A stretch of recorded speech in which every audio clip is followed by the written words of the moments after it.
नमस्कार। मेरे इस नॉलेज वर्ल्ड यूट्यूब चैनल पर एक बार पुनः आप लोगों का स्वागत है।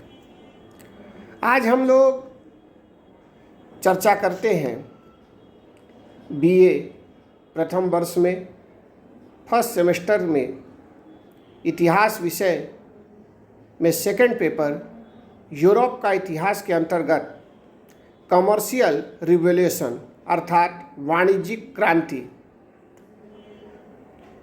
कमर्शियल रिवॉल्यूशन का यूरोप की राजनीति पर क्या प्रभाव पड़ा, इसका क्या महत्व था और इसके कारण यूरोप की राजनीति में क्या परिवर्तन हुआ, इन सब पर आज हम लोग विस्तार से चर्चा करते हैं।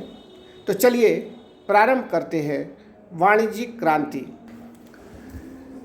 16वीं शताब्दी के प्रारंभ में यूरोप के विभिन्न देश अपने तक ही सीमित थे।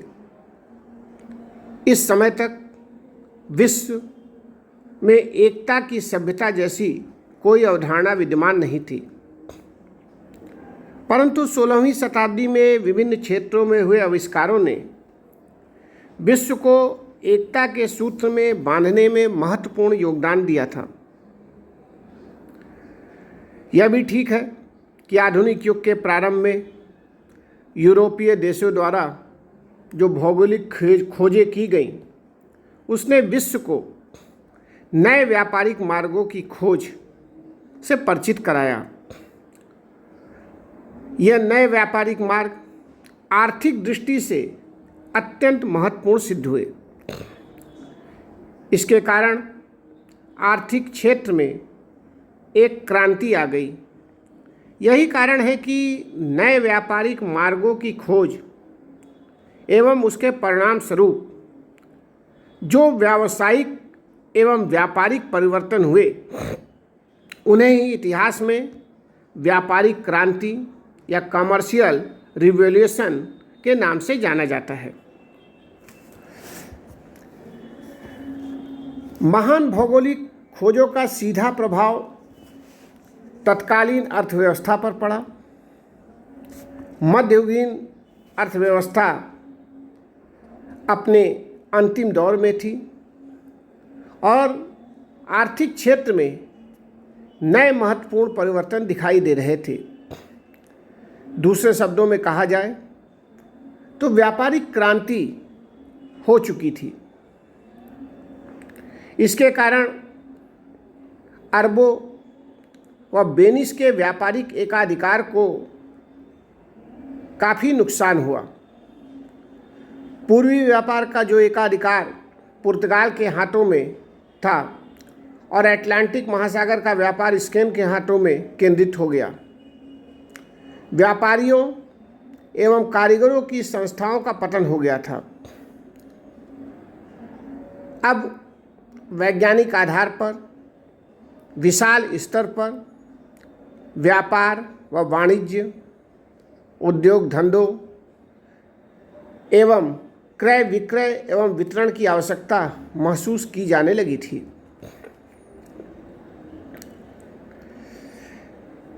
कहा जाए तो इसके कारण यूरोप में एक नए युग का प्रारंभ हुआ, जिसे हम पूंजीवाद के युग के रूप में भी मान सकते हैं या कह सकते हैं।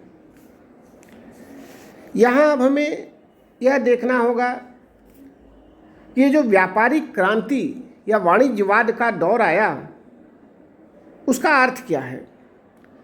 अगर कहा जाए तो वाणिज्यवाद, मर्चेंटाइलाइजेशन क्या है। वाणिज्यवाद के विषय में इतिहासविदों एवं अर्थशास्त्रियों ने अपने अपने विचार प्रस्तुत किए हैं। कहा जाता है कि वाणिज्यवाद का जन्म 16वीं शताब्दी से 18वीं शताब्दी के मध्य हुआ। अलेक्जेंडर ग्रे,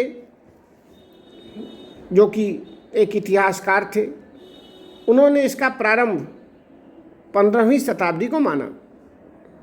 तो वहीं प्रोफेसर कैनल वाणिज्यवाद की उत्पत्ति को 16वीं शताब्दी का पूर्वार्ध मानते हैं।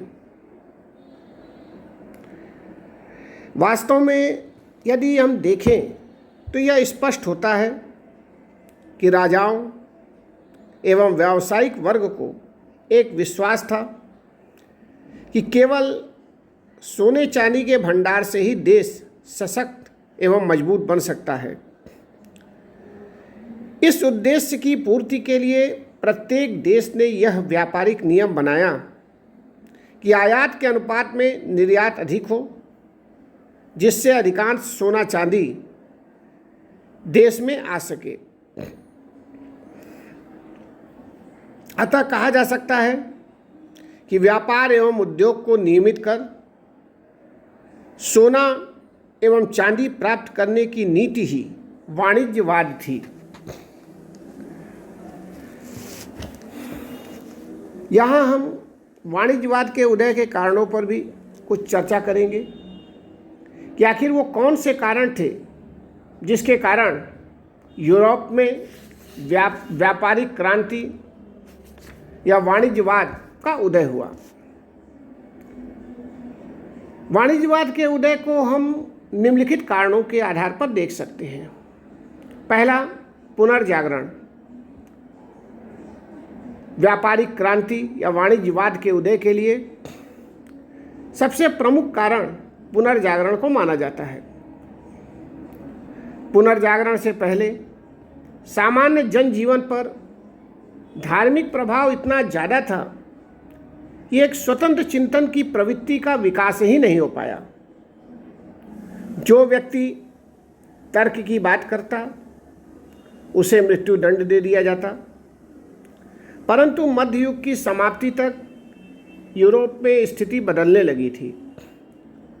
पुनर्जागरण के कारण नव चेतना का संसार हुआ।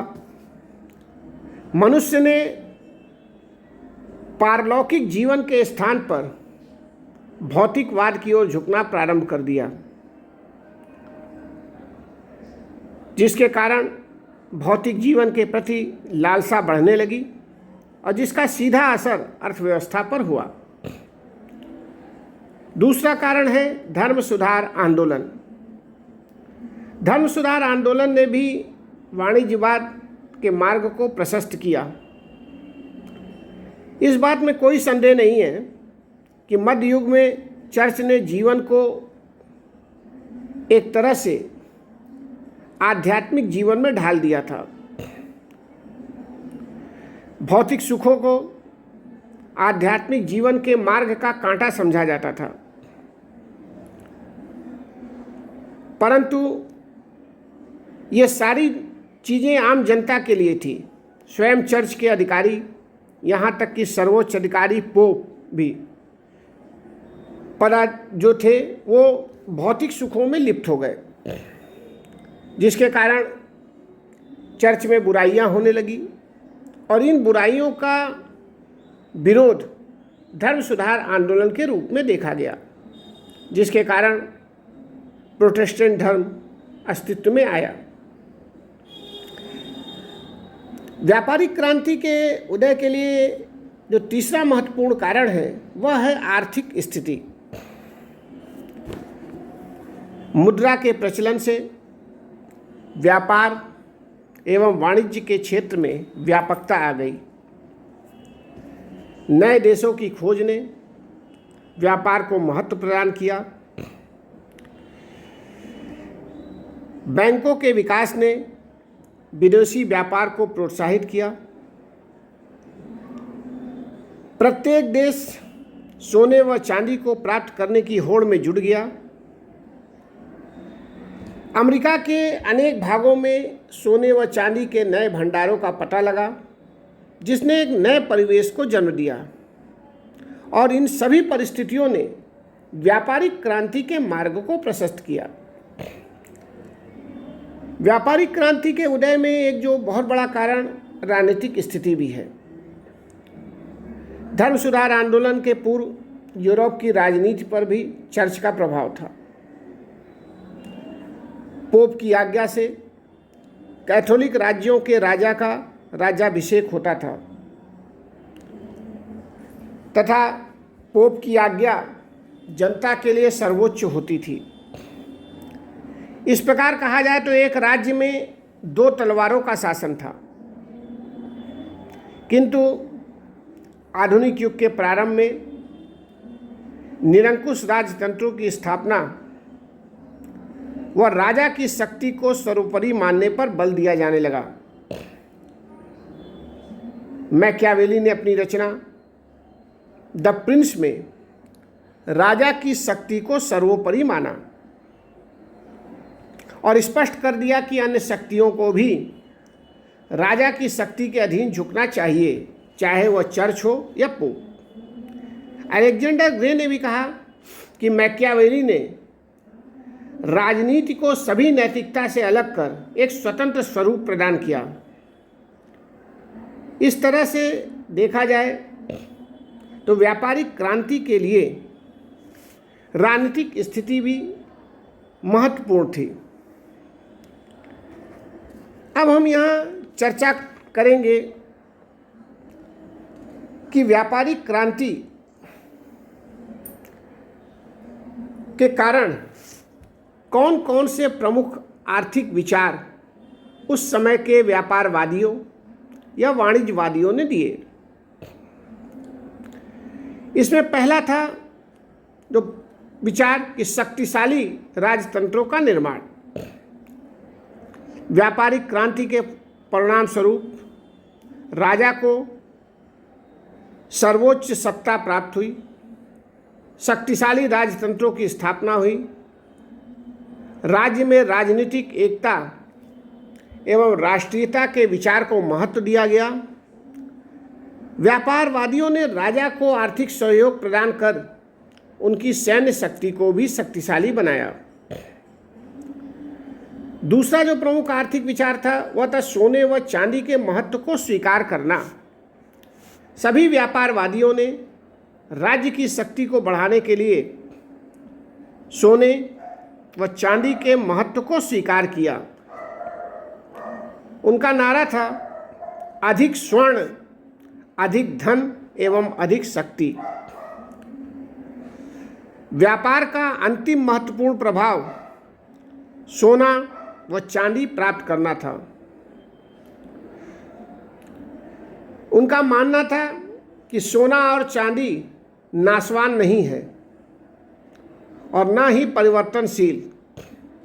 यह प्रत्येक स्थान पर हर समय पर उपयोगी है और हर स्थिति में ये एक प्रमुख संपत्ति है। इस तरह से सभी विचारकों ने यह स्वीकार किया कि ये दोनों चीज़ें ऐसी हैं जिसके बदले में हम कोई भी वस्तु प्राप्त कर सकते हैं। अगर देखा जाए तो ये जो विचार थे ये आज भी महत्वपूर्ण हैं। आज भी हम देखते हैं कि सोने और चांदी का जितना महत्व है उतना और किसी चीज़ का नहीं। व्यापारवादियों के प्रमुख विचारों में एक विचार था विदेशी व्यापार को मान्यता। व्यापारवादी इस बात से भी सहमत थे कि सोने व चांदी की अत्यधिक प्राप्ति तभी हो सकती है जब विदेशी व्यापार में वृद्धि हो। उन्होंने इसे आत्मनिर्भरता एवं संपन्नता की कुंजी माना। व्यापारवादियों की एक प्रमुख मान्यता यह थी कि व्यापार अनुकूल परिस्थितियों में होना चाहिए। इसके लिए विदेशों में निर्मित वस्तुओं के आयात पर अधिक शुल्क होना चाहिए। वहीं खाद्यान्नों के आयात पर यह बात लागू नहीं होनी चाहिए। आयात की गई नई वस्तुओं के बदले में वस्तुओं को ही दिया जाना चाहिए, न कि सोने व चांदी को। एक तरह से निर्यात में वृद्धि कर व्यापार को अपने पक्ष में करने की बात थी। व्यापारवादियों के जो एक अन्य आर्थिक विचार थे वह थे औद्योगिक एवं व्यापारिक नियंत्रण। इसका अर्थ था कि व्यापारवादी कहते थे या मानते थे कि अपने उद्देश्यों की पूर्ति के लिए औद्योगिक एवं व्यापारिक नियंत्रण पर बल दिया जाए। उनके अनुसार आयात को प्रतिबंधित किया जाना चाहिए और कुछ गिनी चुनी कंपनियों को ही आयात की स्वीकृति मिलनी चाहिए। यातायात के साधनों का विस्तार होना चाहिए और जनसंख्या वृद्धि पर बल दिया जाना चाहिए। व्यापारवादियों की एक प्रमुख मान्यता या आर्थिक विचार कृषि से भी संबंधित था। यद्यपि कृषि व्यवस्था को व्यापार की तुलना में अत्यधिक महत्व नहीं दिया गया, किंतु उन्होंने माना कि व्यापार के लिए जो कच्चा माल हमें मिलता है उसका स्रोत कृषि ही है। इसीलिए इन लोगों ने कहा कि बंजर भूमि को कृषि योग्य बनाया जाए। ऐसा करने से कच्चा माल सस्ते मूल्यों पर उपलब्ध होगा और तैयार माल का निर्यात ज़्यादा मूल्यों पर कर सकेंगे। एक तरह से कहा जाए तो व्यापार के बाद अगर दूसरा दर्जा किसी चीज़ को दिया गया तो वह था कृषि। अब यहाँ हम लोग थोड़ी चर्चा व्यापारिक क्रांति के व्यवहारिक प्रयोग पर भी कर सकते हैं। व्यापारवाद के सभी नियमों को एक साथ सभी यूरोपीय देशों ने नहीं अपनाया था, किंतु धीरे धीरे विभिन्न देशों के द्वारा व्यापारवाद की महत्वपूर्ण नीतियों को यूरोप के देशों ने अपनाया। संक्षेप में अगर कहें तो इन देशों में सबसे महत्वपूर्ण नाम फ्रांस का था। फ्रांस में व्यापारवाद का या व्यापारिक क्रांति का विकास करने का महत्वपूर्ण कार्य कोलबर्ट ने किया। उसके प्रयासों के कारण ही वाणिज्यवाद को फ्रांस में कोलबर्टवाद के नाम से भी पुकारा गया। अनेक व्यापारिक एवं औद्योगिक नियंत्रण व्यापार की वृद्धि के लिए लगाए गए। इंग्लैंड में भी व्यापारवादी नीति का तीव्र विकास हुआ। इंग्लैंड में महारानी एलिजाबेथ प्रथम के शासनकाल 1558 ईस्वी से 1603 तक में देखा जा सकता है कि इस काल में श्रमिकों को प्रशिक्षित किया गया, अंतर्राष्ट्रीय व्यापार को प्रोत्साहित किया गया, श्रमिकों के हितों को दृष्टि में रखकर निर्धन कानून बनाया गया और सबसे बढ़कर उपनिवेश स्थापना की ओर विशेष प्रयत्न किए गए। यहाँ तक कि जर्मनी में भी व्यापारवाद का अभूतपूर्व विकास हुआ। औद्योगिक उन्नति के लिए जर्मनी में महत्वपूर्ण प्रयास हुए। योग्य कारीगरों को जर्मनी में बसाने के लिए योजनाएं बनाई गईं। मुद्रा एवं साख की ओर भी विशेष ध्यान दिया गया।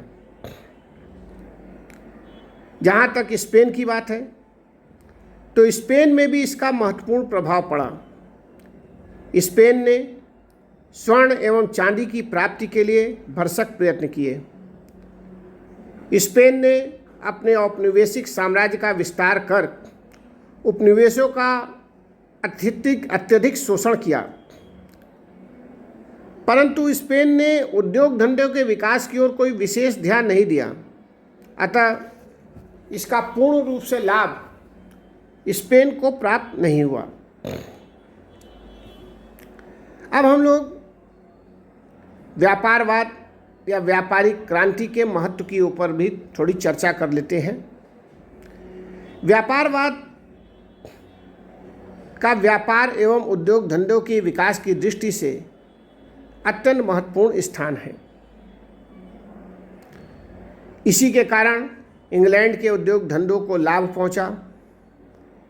व्यापारवाद ने शक्तिशाली राज्यों की नींव डालने में महत्वपूर्ण भूमिका निभाई। परिणाम स्वरूप आगे चलकर फ्रांस, इंग्लैंड एवं जर्मनी जैसे महान राज्यों का अस्तित्व सामने आया।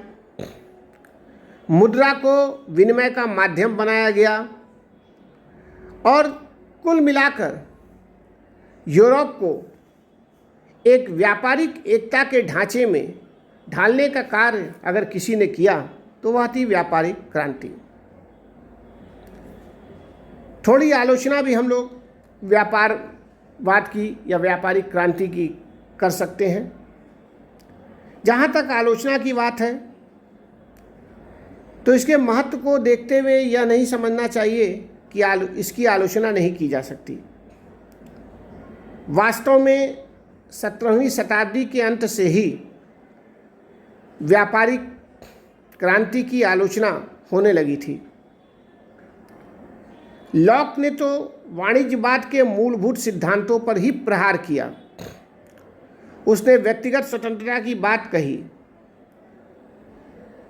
आलोचकों ने सोने व चांदी के संचय की कटु आलोचना की और कहा कि बहुमूल्य धातुएं व्यक्ति की पेट की भूख को नहीं मिटा सकती, इसके लिए अन्न चाहिए, इसीलिए कृषि को भी महत्व मिलना चाहिए। अगर कृषि ही नहीं होगी तो इंसान सोना चांदी नहीं खाएगा। एडम स्मिथ, जो कि महत्वपूर्ण अर्थशास्त्री थे, उन्होंने कहा कि किसी भी देश का धन तो उसकी सस्ती एवं प्रचुर मात्रा में वस्तुओं का उत्पादन है। स्वर्ण व चांदी तो इन वस्तुओं में प्राप्ति के साधन मात्र है। यहाँ तक कि वाणिज्यवादियों के व्यापारिक एकाधिकार की भी आलोचना हुई। यह दलील दी गई कि यदि एक देश लगातार दूसरे देश को निर्यात करता रहे और आयात कम से कम करे तो इससे दूसरे देश का व्यापारिक विकास कैसे होगा, क्योंकि प्रत्येक आयात करने वाले देश को अपनी वस्तुएं निर्यात कर लाभ का आकांक्षी रहना पसंद तो आता है, लेकिन सभी ज़रूरत की चीज़ें वो अपने यहाँ तो प्राप्त नहीं कर सकता। इसके लिए उसे आयात पर भी निर्भर रहना पड़ेगा। आलोचकों ने तो यह भी कहा कि आर्थिक क्षेत्र में अत्यधिक हस्तक्षेप से उद्योग धंधों का पूर्ण विकास संभव नहीं हो पाएगा। आलोचकों ने वाणिज्यवादियों के उपनिवेश स्थापना संबंधी सिद्धांत की भी कटु आलोचना की। उन्होंने कहा कि अत्यधिक आर्थिक शोषण से एक समय उपनिवेशों में विद्रोह हो जाएगा। शायद यही कारण था कि इंग्लैंड को अमेरिकी उपनिवेश से हाथ धोना पड़ा। इस तरह से हम देखते हैं कि व्यापारिक क्रांति की विभिन्न स्तरों पर आलोचना भी हुई। यहाँ थोड़ी चर्चा हम लोग यह कर सकते हैं कि वाणिज्यवाद के पतन के कारण क्या थे या क्यों इसका पतन हुआ। जब व्यापारिक क्रांति की आलोचना होने लगी, वाणिज्यवाद का विरोध होने लगा, तो कहीं न कहीं इसके कारण इसका पतन भी हुआ।